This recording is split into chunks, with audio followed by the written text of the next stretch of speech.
오늘은 그 현물 출자 방식의 개인 사업자 법인 전환에서 현물 출자 얘기를 드릴 거예요. 그래서 좀 어렵다고 느껴지실 부분입니다. 그래서 난이도로 보면은 굉장히 그래도 현실적인 경험을 많이 하신 실무 경험, 상업적인 실무 경험이 많이 쌓이신 분들을 대상으로 하는 건데, 일단은 오늘 여러분들이 이거를 다 이해하고 내일부터 이걸 할 수 있겠다 이렇게 마음을 먹지 않고, 내가 이 차근차근 이 비업 법무 과정을 다 이행을 하고 실무를 쌓다 보면 이 자료가 언젠가는 내가 굉장히 궁금해지고 필요할 시점이 온다.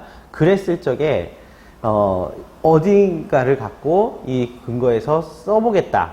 그리고 그 전 단계에서는 이 실제로 이루어지는 빈도에 비해서 질문은 더 많이 들어올 수 있거든요. 그러면 그때는 이걸 갖고 어떤 식으로 이야기를 해서 설명을 해주겠다. 이 포인트로 생각을 하고 조금 편하게 들어주셨으면 좋겠어요. 그래서 이제 그 해당되는 내용을 실제 사례, 진행됐던 사례를 가지고서 말씀을 드릴 겁니다.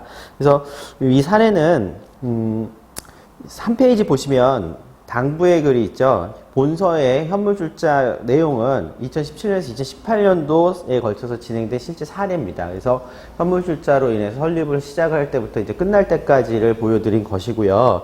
근데 이게 2017년에 2018년도 버전이라는 얘기는 다른 부분은 그 기존 절차대로 이행을 하셔도 돼요. 근데 이 세금 부분들이 그 매년 이 현물출자로 인한 그 법인 등기 이후에 현물출자되는 사업용 자산이 부동산이 껴있을 경우에 그것을 이전할 때 이제 취득세 부분이 있습니다.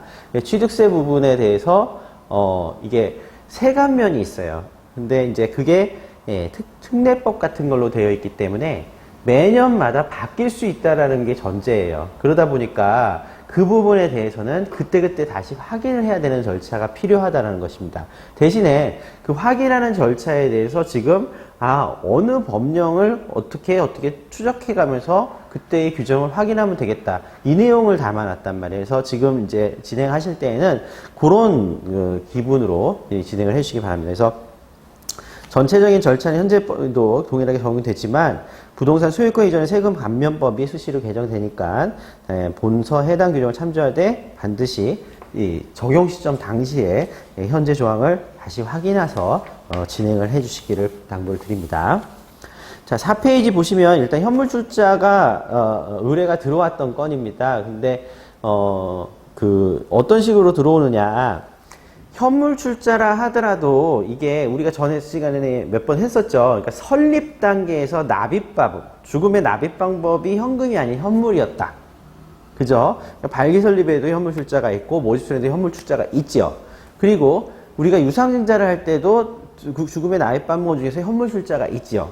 그죠? 현금 아닌 현물출자. 그러니까 그 부분을 뒤로 넘겨놨단 말이에요. 그 얘기를 지금 하자는 것이고요. 실제 사례에서는 발기 설립일 때 이제 진행됐던 케이스를 갖고 얘기를 드립니다. 이게 그러니까 이제 처음에 시작할 때 보면 이렇게 틀을 만들 때 보면 설립에 대한 내용을 일단은 써올리셔야 돼요. 설립에 대한 내용으로 발기 설립 절차를 떠올리고 그 발기 설립의 구도에서 필요했던 자료들 있죠. 거기에 플러스 현물출자에 있기 때문에 달라지는 내용, 이런 식으로 결합을 시키시기 바랍니다. 내용을 보시면 사례를 소개해드리고 나중에 풀어드리는 걸로 하게 되는데요. 상호가 이제 주식회사 부 어쩌고저쩌고가 됩니다. 그리고 본점 주소가 경기도 부천시에 있습니다.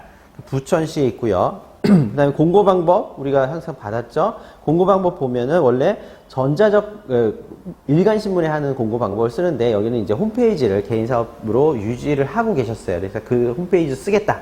그러니까 홈페이지 공고방법을 쓰고 거기에 더불어서 부차적으로 전산장애나 이런 것들이 있을 적에 어떤 식으로 할까? 그때의 신문도 지정을 했습니다. 아주영제로. 자, 자본금은요. 아직은 이 협의 단계에서는 정확하게 알 수 없어요. 왜 그러느냐? 개인 사업자가 부동산을 포함한 사업용 자산, 그리고 거기에서 부채가 있을 수 있죠. 사업 전체를 넘기는 거기 때문에 부채를 뺀 나머지 순자산 가액, 자산 부채 순자산에서 자본할 때 그 얘기죠. 그걸 개인 사업자도 그걸 평가를 이게 정리를 할 수 있단 말이에요. 정리를 해놓고 나면 그 순자산 가액이 결국은 그 사업체를 사오는 가격이 되죠. 그러면 그 사오는 가격을 생각을 해보면 그 금액이 기준이 돼서 회사의 설립 자본금이 됩니다. 그래서 나중에 감정 및 회계평가 후에 확정을 하기로 하고, 그 다음에 한 주당 금액은 얼마로 하기로 하고,